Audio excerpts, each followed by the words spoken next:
Welcome to Strength in the Numbers. My name is Andrew Cott, accountant, author, and commercial finance entrepreneur, and it's my job each week to bring you leaders in finance and business and deconstruct with them their real stories, insights, and hard-won lessons into practical advice on the key strengths and qualities you need to remain relevant in accounting and finance today, as well as the steps you can begin to take to elevate the impact you make to have a fun, successful, and rewarding career in accounting and finance. Now let's go over to the show.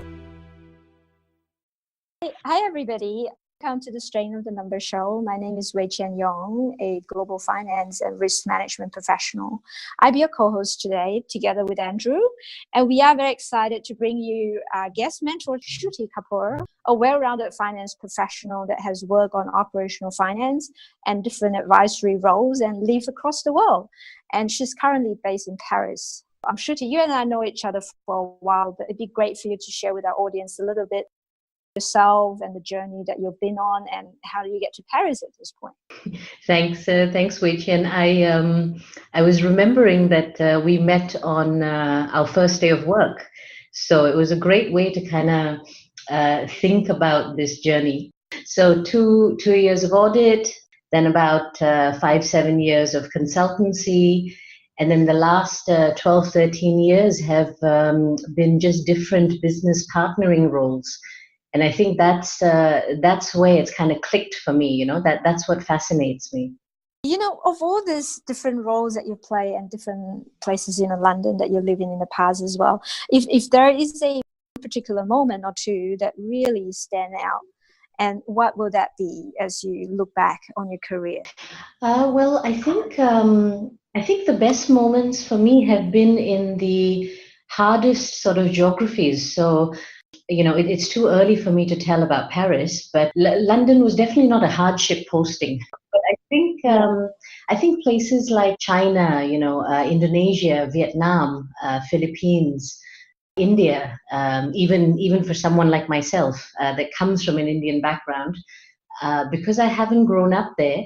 When operations teams in those kind of countries tell me that they understand accountancy and finance and the processes and the training that I've established for them works, I think that's kind of what makes me the happiest. Right, that's really interesting observation, Shruti. Yeah, because like I'm thinking then in terms of how do you, because like people probably have different backgrounds and arrived at that understanding in different ways. So do you like have any sort of steps or questions that you ask them so that you understand their level of understanding of accounting and finance and how to help them reach their potential in their operations? The first thing is, well, what I found is assume nothing and, you know, really learn to simplify things. So if you can get a message across in a simple and surprisingly non-financial way, because you've got to kind of tailor your questions and concepts to a non-financial target audience. So what I try and do is, you know, I try and throw as much humor. I try and throw as much practical information into it. I really tailor it to their business, even if it means coming down to their individual site and saying, okay, let's talk about Mr. XYZ that, you know, researches chocolates, for example. Bringing it down to a level that is real for them, I think that's where you get their attention. That's fantastic advice. I can't help but believe you seem to have great confidence in doing that. Like part of me says, like, part of me just actually wants to ask is how did you develop that confidence? By learning what not to do. So I think when it comes to the Big Four experience that you know, Wei Chien and I have kind of gone through, I've been in that environment for about 8-9 years, and it's a really accelerated learning curve, at least for me. And I learned probably, I would say, 80% of what not to do and what I don't like, and 20% of what I saw and I wanted to emulate. I'd like look just to gauge some of our audience who a bit nervous about taking those first steps. I'm not putting you on the spot here, but like, what's the worst thing that could happen? Like seriously. I mean, I completely relate to what you're saying in my own journey, but like, I'm trying to give them encouragement. What's been your hardest one lesson? Let's maybe put it that way in terms of doing that. Being in a room with type A personalities where everyone's trying to that's the one that I can never win. And I learned that very, very quickly. I am not a subject matter expert. I cannot win an argument if someone goes down the path of, accounting policy, la la la. That kind of stuff doesn't interest me.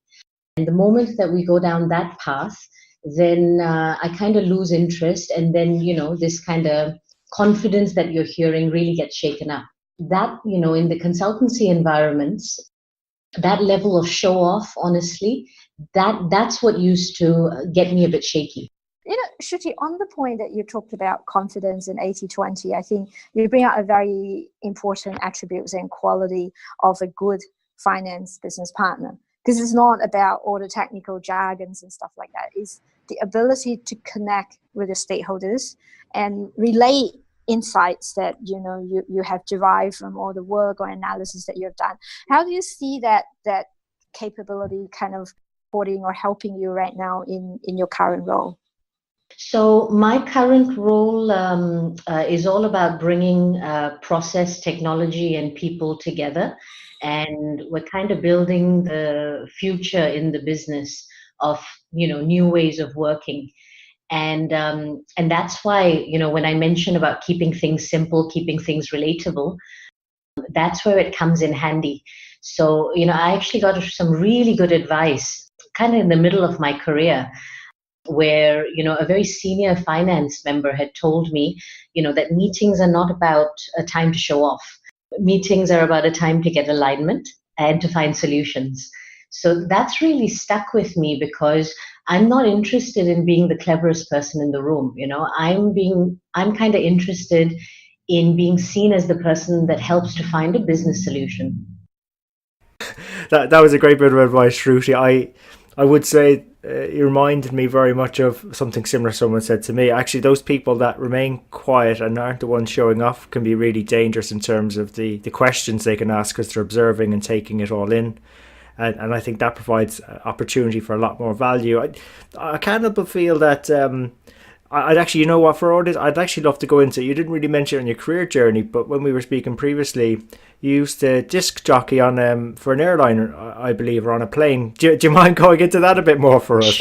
Sure. So when I was in university in Singapore, and I was bored out of my mind doing journal entries, one of my friends had said that Singapore Airlines was looking for another voice, and they were actually going to replace someone doing a Hindi channel with Bollywood music. So, I was 18, 19 years old. I said, yeah, why not? And I was petrified, absolutely petrified. And I think probably my first year of shows probably sounded like a robot, or like a very excited chip, because I was just kind of bouncing off the walls. It took some time to really get comfortable with the mic, and I think that has helped me, because as you progress in finance and with technology catching up, your entire day could be spent on conference calls. So learning how to modulate your voice, learning how to say things with impact, learning to find the right words at the right time. I think I learned that through my in-flight DJ experience. That's what, that is I think that's a great bit of advice to offer to our audience, because it's just a completely different, it sounds a very fun way, terrifying to start with, but no joke, right? I was on a conference call this week and I thought I was on the podcast the way I was closing it off, and it was just like, oh my god, I got to remember I'm back at work again, and I can't start be joking around at the end and closing it off and wrapping it up. But those skills do actually transfer. The transferable skills gained in another different environment can bring back into our work to be more effective, and communication being such a key skill in a global workforce, global world at the moment. So fantastic. Thanks for sharing that, Shruti. I'm curious though, that sounds like a really fun experience. What, in terms of at the moment, what's exciting you most about your current work? Well, like I mentioned, we're kind of building the future. So I try and keep that healthy balance of being brave, but also recognizing that 70% is good enough because you need to move. And finding that balance is very, very difficult. I appreciate, can completely relate to that difficulty and that balance. Any tips for us to do that better or even get near that? I think just, trust your gut. Don't go down a rabbit hole just to win a point. Take a breather, walk out of the room if you have to for a little while. Get into a, coffee environment to restart the conversation, because once you get into those kind of debates, then again, then the meeting turns into every expertise just trying to show off. And that doesn't solve anything. Like, I was wondering there, as you were saying, like I was trying, I had the image of myself trying to do those things. That could be quite unnerving for some people to do those things. But I think they're very effective, and there's someone who I believe has picked this up over time. There's no right or wrong way. That's why I think when I asked you the question, I was putting you on the spot a bit, because I don't think there's any right questions. They're what work for you. But I thought that was a great list. Wei Chien, what do you think? Yes, absolutely. And Shruti, when you talk about in your current role, you guys are exploring new ways of working, trying to transform to a certain extent the existing processes and how way things are being done in the organization. So just curious to know, how do you deal with people's resistance and that mindset change? Because that, I guess, will be fundamental in terms of driving the change, that advice that you can offer to our audience.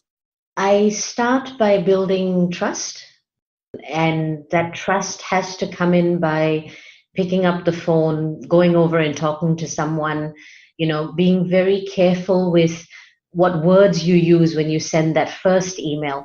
The first interaction with someone, I've found, is either going to make it for me or it's not going to happen. If I don't pay attention to the first way that I reach a new contact, then I kind of have to backward pedal for at least a couple of weeks before I can build that trust back again. So again, that was something that I learned by watching. So, very, very early in my career, I was not this chatty. And it comes with the territory, it comes with the position as well. So don't be scared to flex your muscle if you have a manager in your title, for example. That's the whole point. But if you are a financial analyst, for example, you have to sometimes learn to zip it. So it's about knowing your audience, knowing who's in the room, respecting the seniority that you're faced with, because a lot of times, particularly with a consultancy kind of background, you can go down this path where you sound extremely condescending. And I've learned that no matter how senior you get, even in the organization, you always have to start with a level of humility and respect. And that's then how I build to the next level of, let me tell you how I can make things better. Good point, which is trust. How do we build trust with our stakeholders, and some of the advice that you've given in terms of making that first impression count, be authentic, humility plus respect. I think those are very, very important. That just wanted to kind of hear a little more from you in terms of while dealing with the stakeholders, especially for a junior person. You talk about a financial analyst, say for example, without a title, how can he or she be effective in terms of influencing the stakeholders? One very, very simple way is to offer to take minutes. You'll be amazed how easy it is.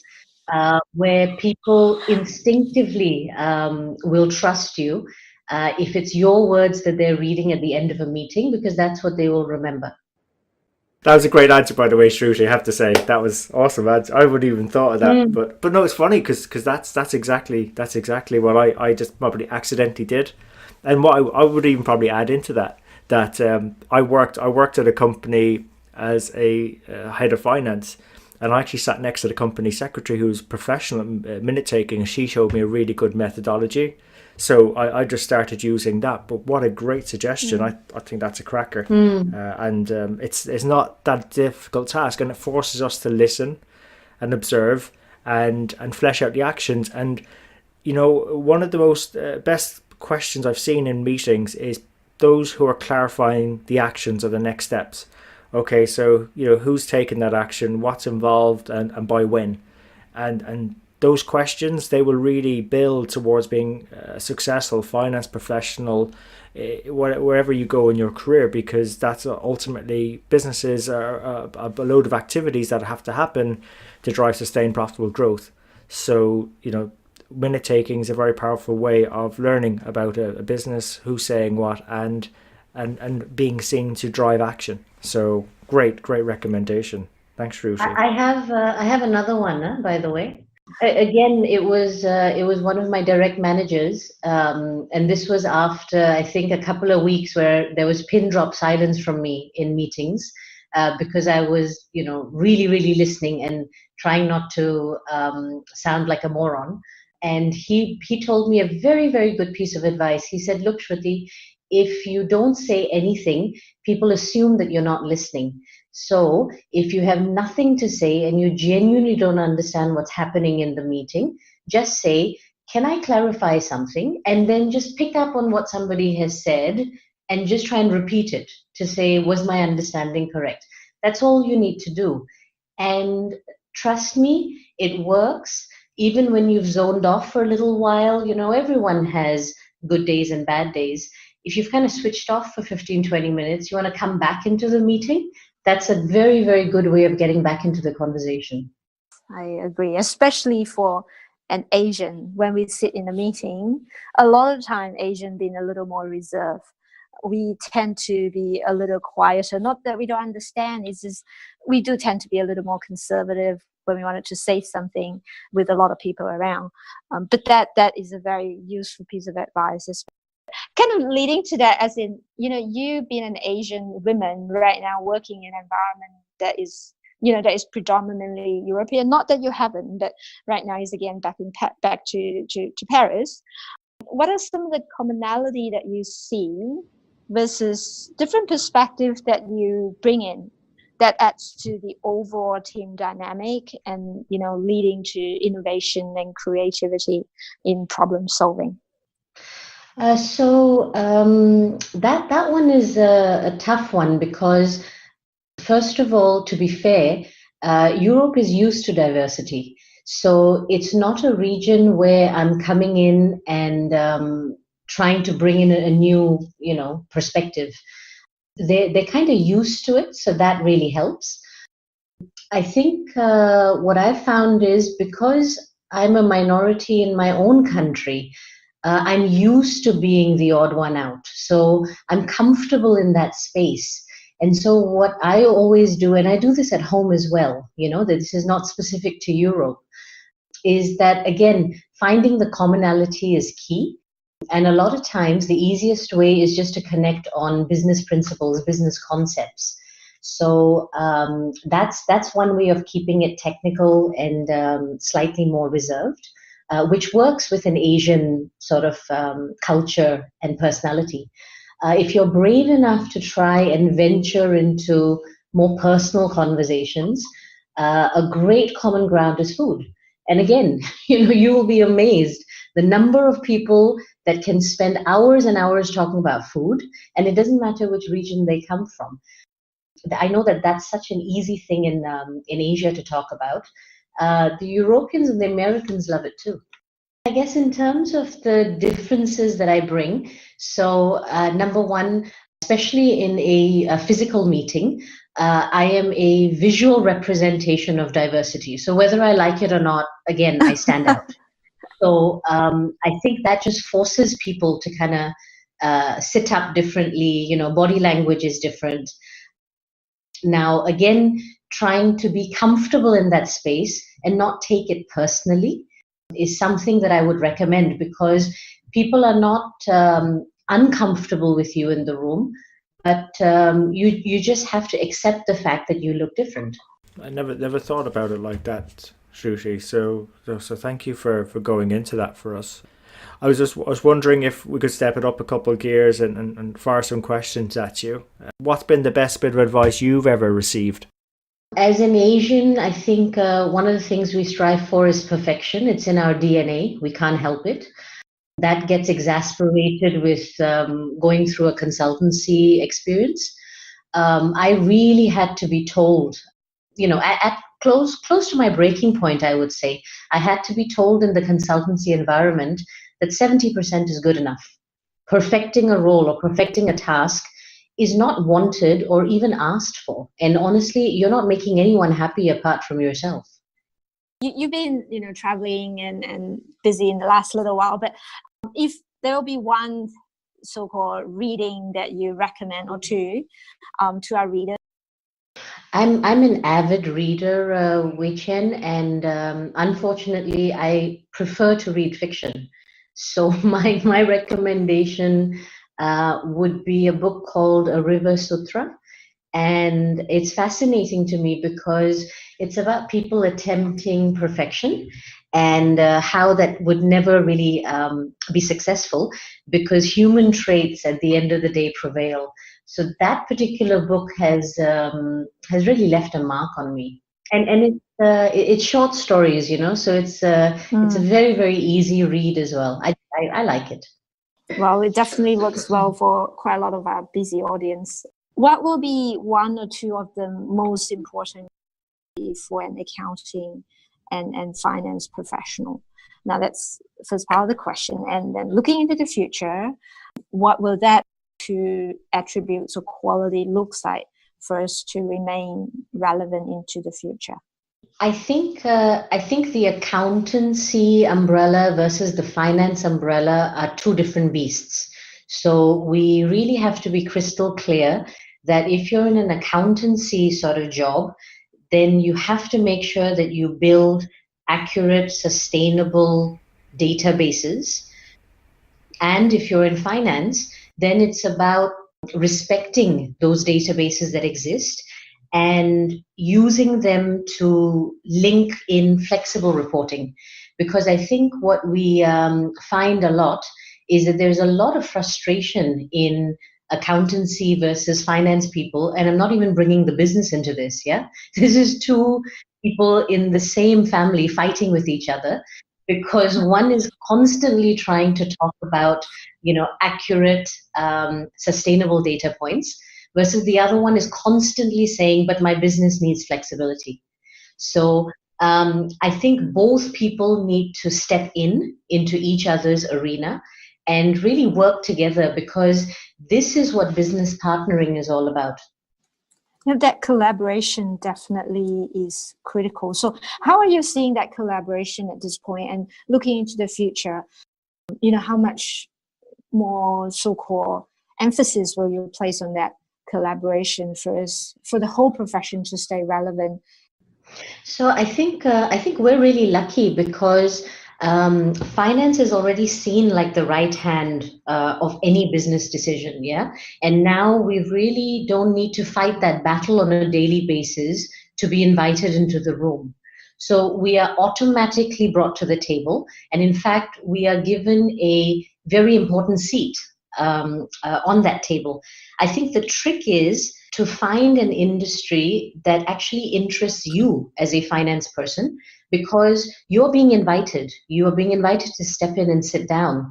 So you genuinely need to be interested in the business aspect of things. And then it is your job to kind of tailor that and apply your skill sets there. Well, I would actually throw this challenge on people that close books, people that are controlling, people that are FP&A, segment finance, business partnering, M&A people in the entire spectrum, even leadership roles like, CFOs. Every single person needs to understand what is non-negotiable in our field. And those are the values and principles of accountancy that you cannot compromise on. And there's no point fighting about those. So if everyone kind of talks the same language about non-negotiable accountancy rules, And then everyone agrees that you have full reign to go as flexible as you want in terms of reporting and analysis.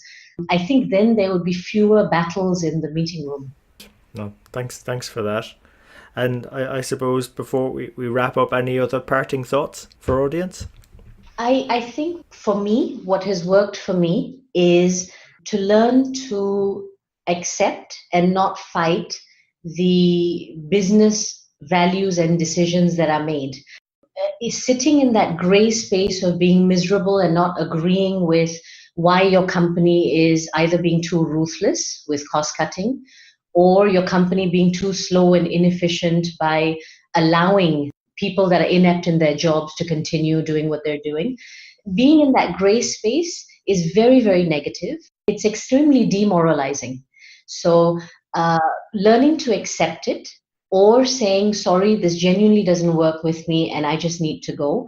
The sooner you can make that decision for yourself, I think the easier it will be in terms of coming to work every day, because you really have to line up the business values with your personal values. And if you feel at some point that the business is going against fundamental principles that you agree with, it's time to go. Be brave enough to take that decision to go. So Shruti, thanks for all the great advice. Thanks for taking us through your journey on confidence and how to develop that, as well as really one bit that really stuck with me is not be turning up to meetings just to be showing off. Some tips on getting the balance as well, building trust without, I suppose, being condescending, which some of us can slip into, particularly when we've come in from a consulting background as well.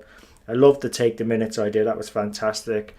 A conversation about diversity. So Wei Chien, great question. Thanks for asking us, and thanks for being such a great co-host on your first ever Strength in the Numbers podcast. Thank you. So I'm hoping the experience doesn't terrify you and you'll come back No, again. definitely not. So for many more. So and Shruti, thank you so much. You had a fantastic career, and this was littered with advice. So on behalf of our audience, thank you for investing your time with us today. Thank you very much. Thank you. So there you have it. Hope you enjoyed today's show. If you'd like to know more about our guests today, their bio, and follow up on the resources mentioned during the show, you can find all the relevant links and more at sitnshow.com. There you'll also be able to get access to earlier shows, read the latest blogs. There's also an opportunity to subscribe to our newsletter, which will give you heads up as to when the next show is coming out, latest events, news, and anything that's going to be relevant to help you have a fun, rewarding and successful career in finance and accounting. And just before you go, we really appreciate your feedback. If there's something we can do better on the show, something that's not working, or something you'd like to see, even a guest you'd like for us to invite onto the show, someone who you think might be able to benefit you more and also the rest of our community, please let me know. You can email me. I'm at andrew@sitnshow.com, or feel free to connect with me on LinkedIn. Just drop me a message so I know how you found me and we can connect. And really, it's our community that'll make the show. If we keep engaging and driving each other on, we'll keep on building our strength in the numbers. When all is said and done, if we can do the numbers better and finance better, we'll create more opportunities for ourselves, our friends, our families, our communities and our businesses. So until next time, have a good rest of the week, take care, and let's keep building our strength in the numbers.